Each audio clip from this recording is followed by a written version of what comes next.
Hi there, I'm Marceline, and this is the story of the moment my sister leaned in on Thanksgiving and quietly told me, "You're not welcome." And I answered, "Fine then, don't expect the 2,000 I've been sending every month." But that wasn't even the deepest cut. The real damage had been happening for years in silence, little moments where they chipped away at me. When your own family doesn't just push you out of a holiday, but slowly remove you from your own life, piece by piece. They drained me, took advantage of my name, destroyed my credit, and still somehow painted me as the selfish one. And the truth is, what hurt the most was never the money. It was realizing they never truly saw me as family. So how far would your own family go before you finally decide enough is enough? The drive from downtown Portland to my mother's house in the suburbs should have been simple, maybe an hour at most, an hour and a half if traffic was bad.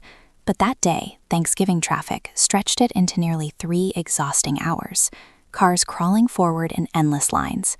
The rain had been falling since morning, not heavy, just steady enough to blur the windshield and seep into everything.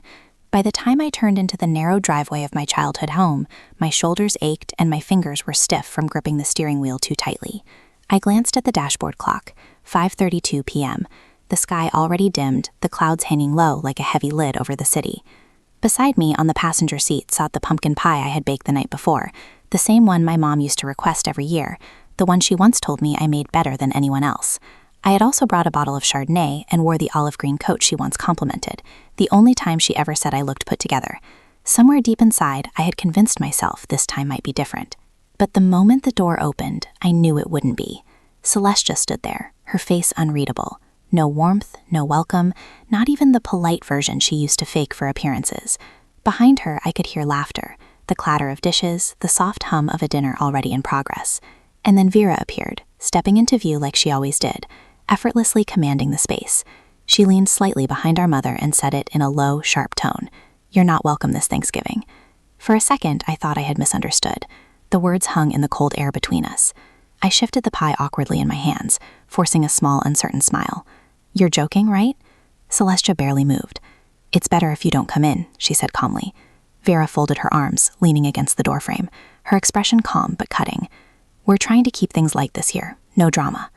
That word drama, they used it so easily, as if me standing there after a 3-hour drive was the problem, not them shutting the door on their own family. I took a slow breath, trying to keep my voice steady. "I drove 3 hours. I brought pie." Vera shrugged, like it meant nothing. "No one asked you to." That hit harder than I expected. And maybe that's why my next words came out sharper than I intended. "Fine," I said. "Then don't expect 2,000 from me next month." Celestia blinked like she didn't fully process it. But I didn't wait. I turned and walked back down the porch steps, hearing the door shut behind me without hesitation. No goodbye, no second thought. By the time I reached my car, the heaviness in my chest felt unbearable.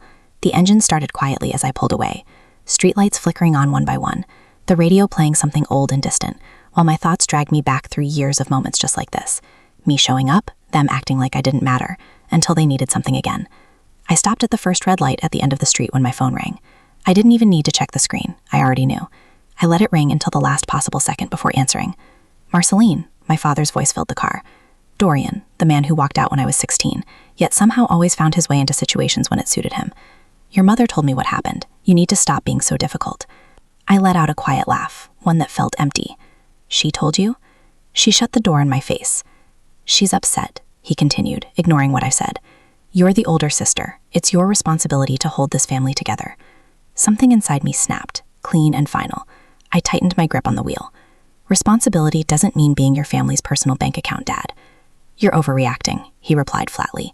"Family is family." I didn't respond. I simply ended the call mid-sentence, pressing the button and letting silence take over. The drive back to my apartment felt even longer than the one there. Traffic had eased, but the weight inside me hadn't. When I finally parked outside my building downtown, the sky had turned completely dark, the rain now a soft mist, the lot nearly empty. No one waiting, no one needing anything from me. I sat there for a moment, staring at the reflection of streetlights on wet pavement, and then quietly said to myself, maybe it's time I stopped saving people who would never save me. Inside the apartment, everything felt heavier, like the air itself carried the weight of what had happened. I didn't bother unpacking the pie or the wine. They stayed on the counter, untouched, like silent reminders of the night. Sleep didn't come easily, and when it did, it wasn't restful. It felt like sinking under something cold, waking up again and again, gasping.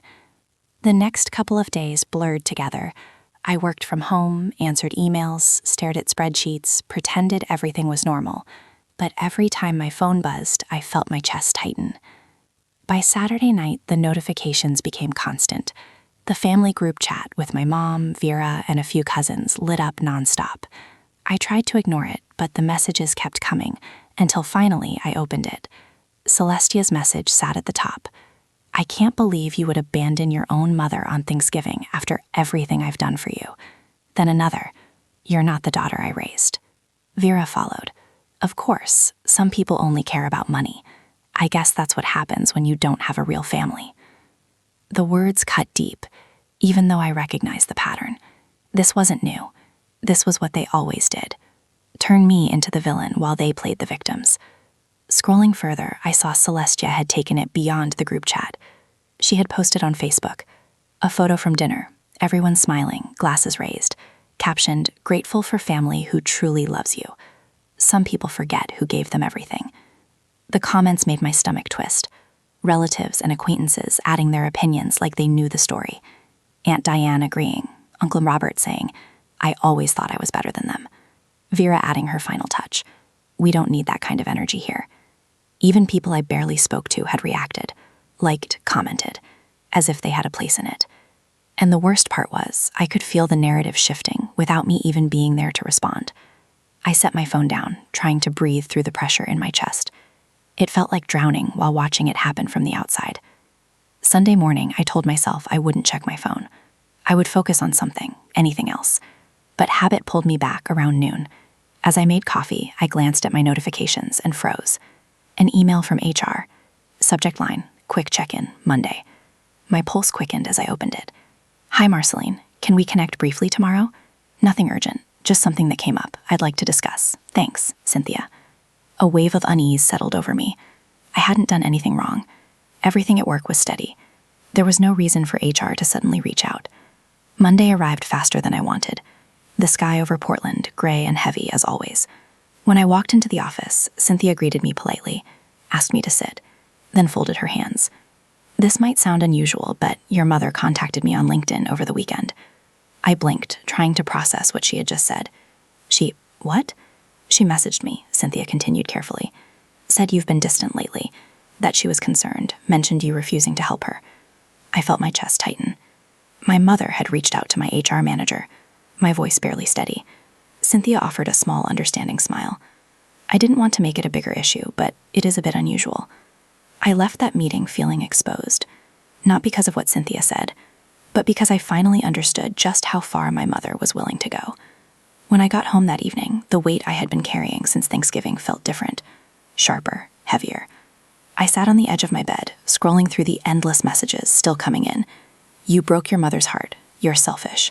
All you care about is money." Each one pressing down harder. But somewhere beneath all of it, a different thought started forming, quietly.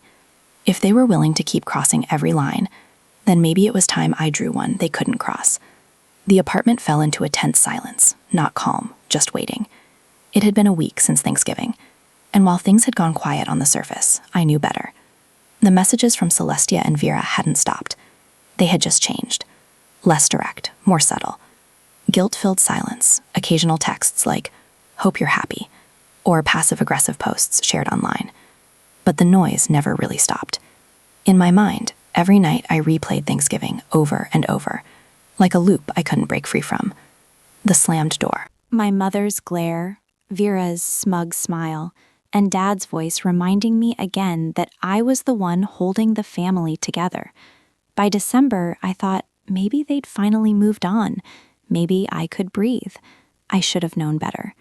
It started small. Monday morning at the office, I ran into Julia from finance. We weren't close, but friendly enough. She smiled over her coffee. "Hey, Marceline, I heard you're paying for your niece's tuition. That's really generous." I almost dropped my mug. I blinked. "Sorry, what?"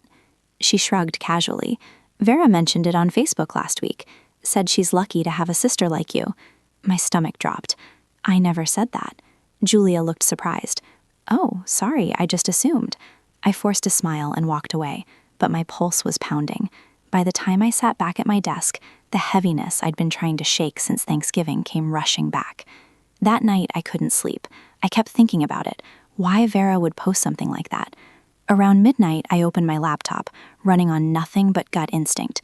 5 minutes later, everything cracked open. There it was, right in front of me. An active payday loan in my name opened 3 weeks ago, $3,500 borrowed, over $4,200 owed now thanks to penalties. The email and phone number on the application weren't mine, but I recognized them. Vera. I stared at the screen, the weight of it pressing down like a boulder. She'd taken out a loan under my name days before Thanksgiving, while I'd been budgeting for holiday gifts. She'd been wrecking my credit. It wasn't just the money, it was the violation, the betrayal, and when I looked deeper, it got worse. The electric bills I'd been covering when Dad lost his job, the groceries I'd paid for while Mom's check was late, the car lease I'd co-signed because Vera couldn't qualify.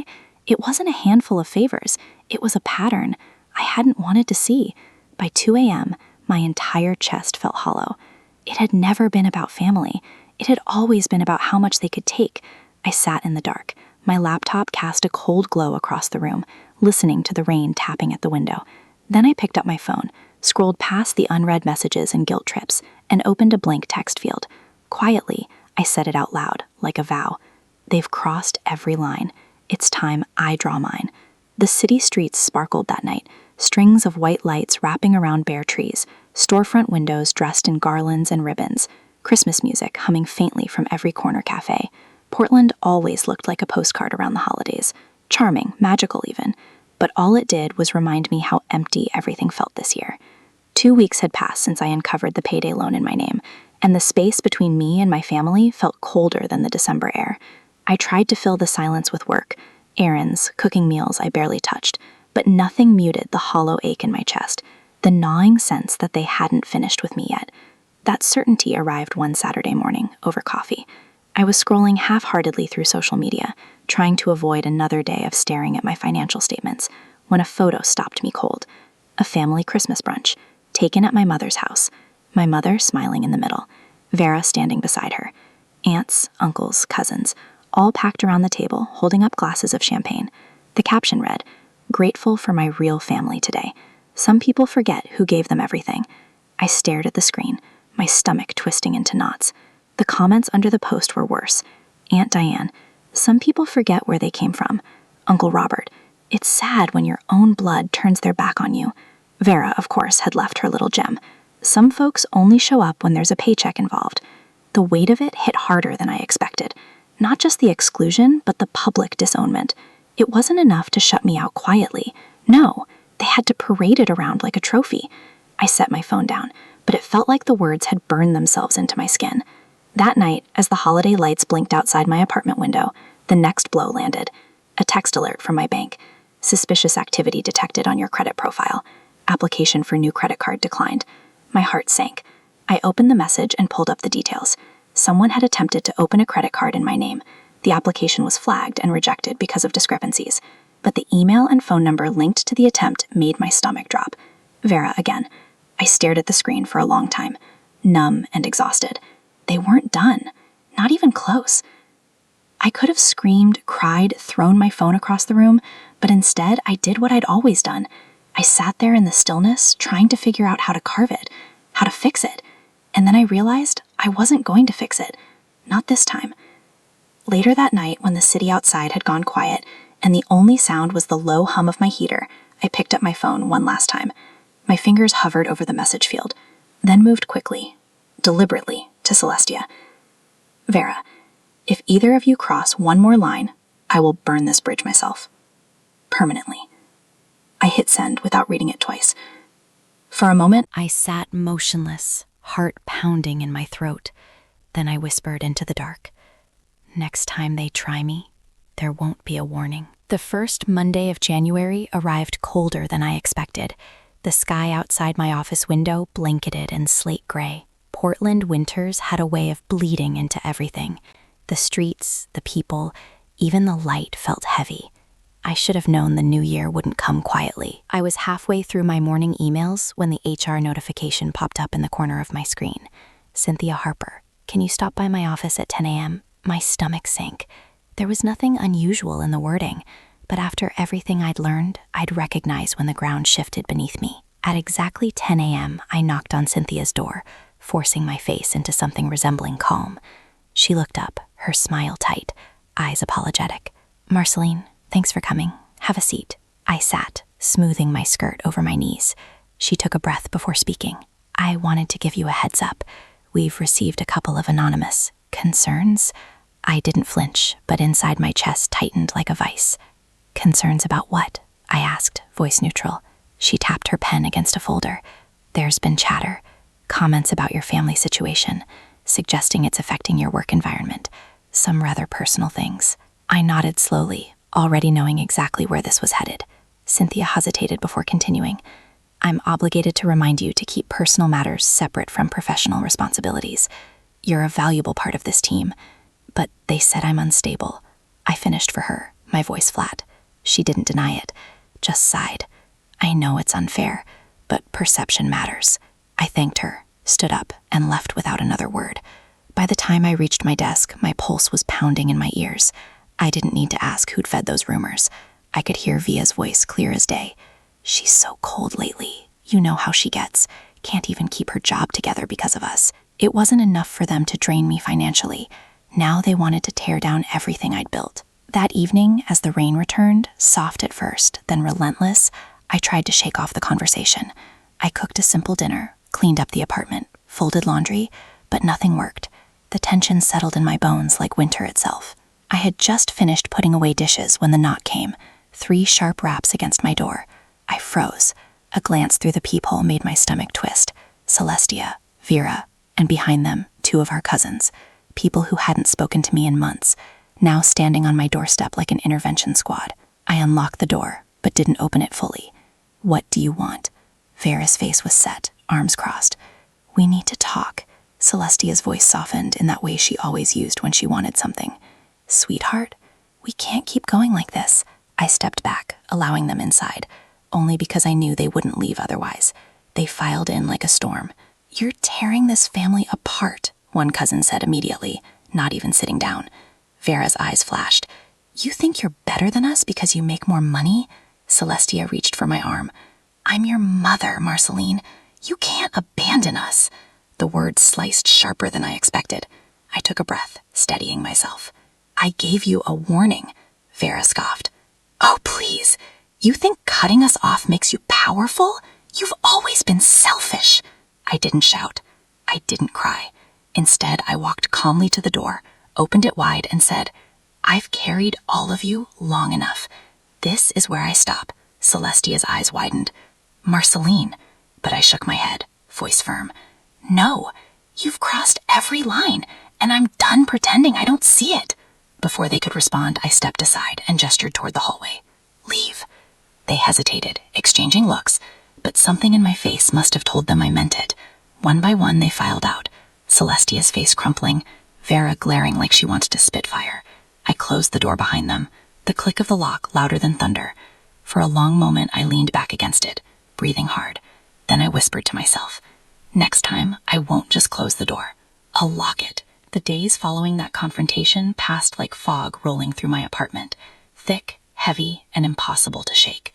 I hadn't heard a single knock on my door since the night I sent them away, but the silence wasn't peace. It was the quiet before another storm. By mid-January, the texts started again. This time, they weren't asking for help. They were louder, uglier. "Vera, you're heartless. What kind of sister throws her family away?" "Celestia, I raised you better than this. You've become cold, bitter, selfish." And then the family group chat exploded, comments flying from cousins I hadn't spoken to in years. "After all she's done for herself, she forgot who helped her get there. Must be nice to have money and no soul." I didn't bother replying. Instead, I pressed down on the group thread until the delete chat option popped up and tapped it without hesitation. But the damage bled beyond my phone. At work, I noticed subtle shifts. Conversations paused when I walked by. Coworkers who used to greet me with smiles now offered polite nods and lowered eyes. Even Cynthia had pulled me aside earlier that week, voice cautious. "Hey, Marceline, I don't want to pry, but I heard something about family troubles. If there's anything I can do..."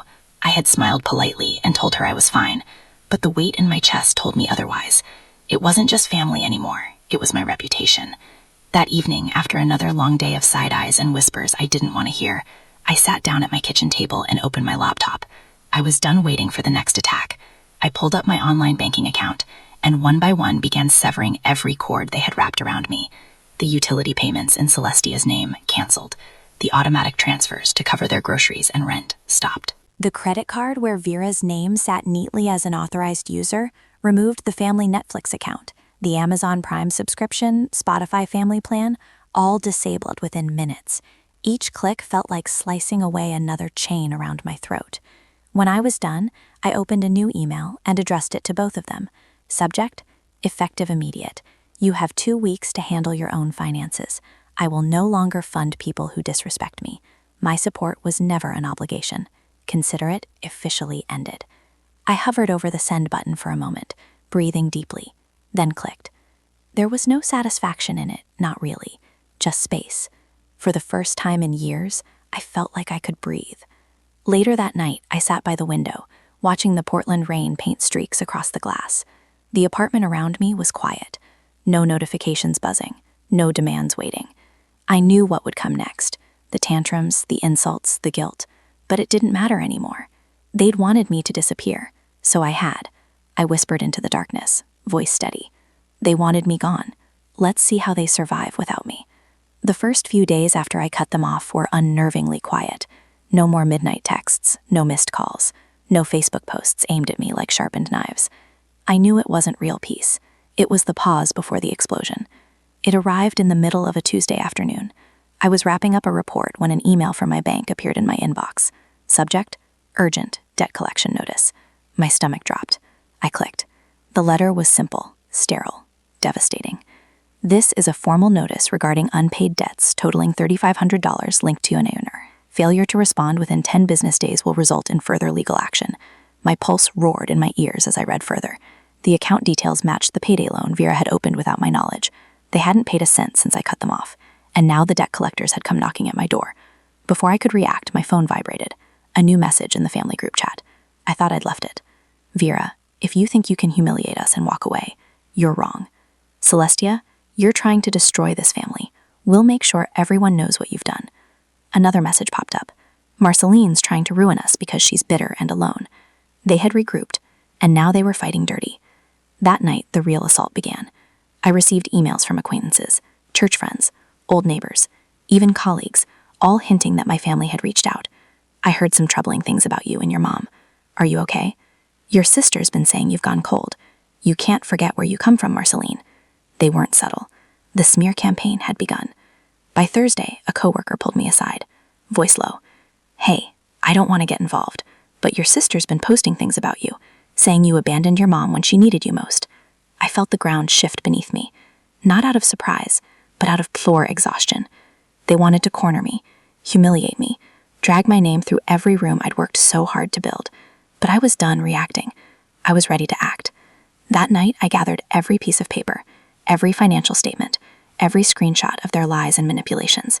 I compiled the payday loan documents, the credit card fraud alerts, the texts, the emails. I printed everything and placed it in a neat file folder. Then, as the rain battered my apartment windows, I sat down and wrote 2 letters. The first, to my family. Effective immediately, I am filing a formal police report regarding the fraudulent use of my financial information. Any further contact will be documented and treated as harassment. You have crossed the final line. The second, to the police. It wasn't easy, filing a report against your own mother, your sister. It felt like driving a knife into your own ribs, but it had to be done. Later that night, as I slid the finished documents into my bag, there was a knock at the door. I didn't have to look to know who it was. I opened it to find Vera, Celestia, and 2 cousins standing in the hallway, soaked from the rain, faces twisted in rage. Vera pushed forward first. You think this makes you the good guy. Celestia's voice trembled. I gave you everything, and now you're throwing us to the wolves. I didn't flinch. You're the ones who lit the fire, I said quietly. I'm just refusing to burn with you. Vera stepped closer, eyes blazing. If you think you can erase us, you're delusional. I met her glare head on. I'm not erasing you. I'm freeing myself. I stepped back inside, fingers curling around the door. And next time you try to wreck my life, It won't just be police paperwork you'll face. I shut the door, locking it without hesitation. For a long time, I stood there, listening to the muffled shouts outside. Eventually, they faded into the night. I leaned back against the door, breathing deeply. They wanted me gone, I whispered to myself. Let's see how they survive without me. 1 week after the confrontation at my door, I sat in a small, sterile room at the Portland Police Department, my fingers tracing the edge of a manila folder on the table. The officer across from me glanced down at the paperwork. I had brought copies. The fraudulent loan, credit card attempts, threatening texts, screenshots of public defamation posts. You understand this is serious, he said, his tone professional but not unkind. Your sister could face criminal charges for identity theft and financial fraud. I nodded once. I understand. Filing a police report against family wasn't something I ever imagined I'd do. But here I was, not because I wanted revenge, but because I wanted to survive. When I left the station, it wasn't raining, but the clouds pressed low and heavy, the kind of gray that felt like it could swallow you whole. Back at my apartment, I barely had time to hang up my coat before the backlash began. First, a long email from Celestia. How could you do this to your own blood? Do you know what you've done? Your sister might lose custody of May. You've destroyed this family.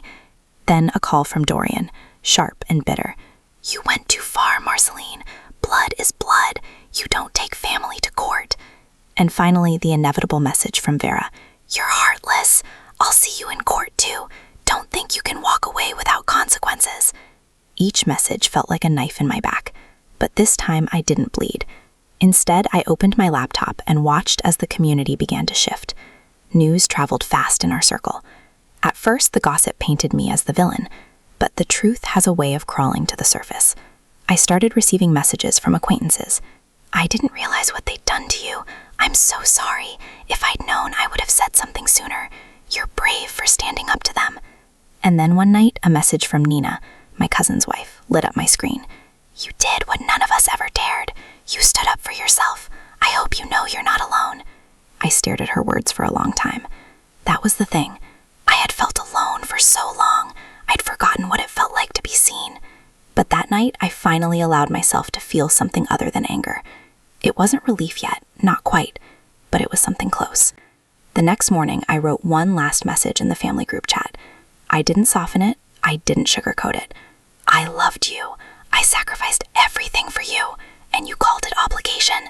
I am done paying for a family that never saw me. Then, without hesitation, I blocked them both.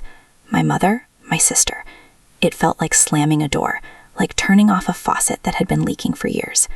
That evening, I sat by my window as the rain tapped gently against the glass. For the first time in what felt like forever, my phone was silent. No guilt-laden texts, no veiled threats, just me. I leaned back, breathing deep into the quiet. Maybe now, I whispered to no one but myself, I can finally breathe. By late February, the rain had finally eased. The cold lingered, but for the first time in months, the sky over Portland was clear. I moved into a new apartment that week, smaller, quieter, and entirely mine. No more spare keys left under flower pots just in case. No more utility bills with someone else's name on them. No more weight pressing on my chest every time. My phone buzzed. The process of filing charges against Vera had moved quickly once the evidence was handed over. 2 weeks after I filed, I received an email from the detective handling the case. Your sister has been formally charged with identity theft and financial fraud.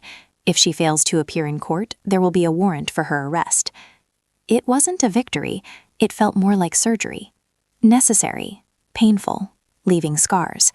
I heard through distant relatives that Celestia's world had collapsed. Friends stopped showing up at her brunches. Neighbors stopped inviting her to holiday parties. Whatever carefully constructed reality she'd built around herself had shattered. Vera lost her job. The retail store she worked at couldn't keep her on after the fraud charges. There were whispers about a custody battle starting, May's father suddenly petitioning for full custody once the charges went public. Dorian tried one last time. A voicemail that appeared on my phone one rainy Thursday night. You've torn this family apart. Whatever happens next, that's on you. I didn't call back.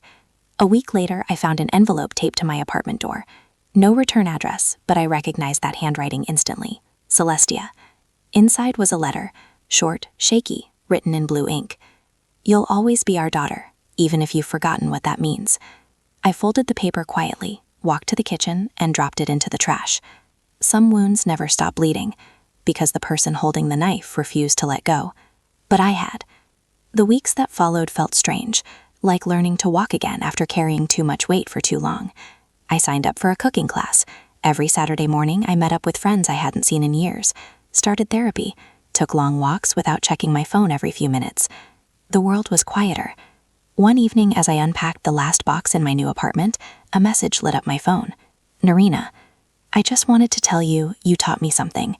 You taught me that love without boundaries isn't love, it's survival." I stared at her words for a long time before typing back, "Thank you. I'm finally learning that too." That night I sat by the window as the last light of day faded behind the city skyline. The air smelled like wet pavement and new beginnings. They had wanted me to bleed so they could live, but I had finally stopped the bleeding. The scars would remain, sure, but so would my freedom. And for the first time in my life, the quiet wasn't something to fear. It was mine. And before I leave you tonight, let me tell you this, not as the woman in the story, but as someone who's lived it. If there's one thing I've learned through all of this, it's that family is not defined by who shares your blood. It's defined by who respects your boundaries, who lifts you up without asking you to shrink yourself. We're raised to believe that love means sacrifice, that being the good daughter, the good sibling, means carrying everyone else's burdens until we collapse. But that's not love. That's survival at the expense of your soul. You are allowed to choose peace over obligation. You are allowed to say enough. And you are still worthy of love, even when you stop bleeding for people who would never bandage your wounds. Now I want to hear from you. Have you ever felt like you had to carry more than your share just to keep the peace? Or maybe you've had to walk away from people you love to finally start living your own life. If this story touched something inside you, leave me a comment below. Type 1 if you've ever chosen yourself after years of choosing others. Or tell me where you're watching from. And hey, if you didn't like this story, that's okay too. Tell me why. Tell me what you'd do differently. Let's talk about it. And if you want to hear more stories like this, real, raw, human, make sure you hit that subscribe button and join this little corner of the internet where we talk about the things no one else dares to.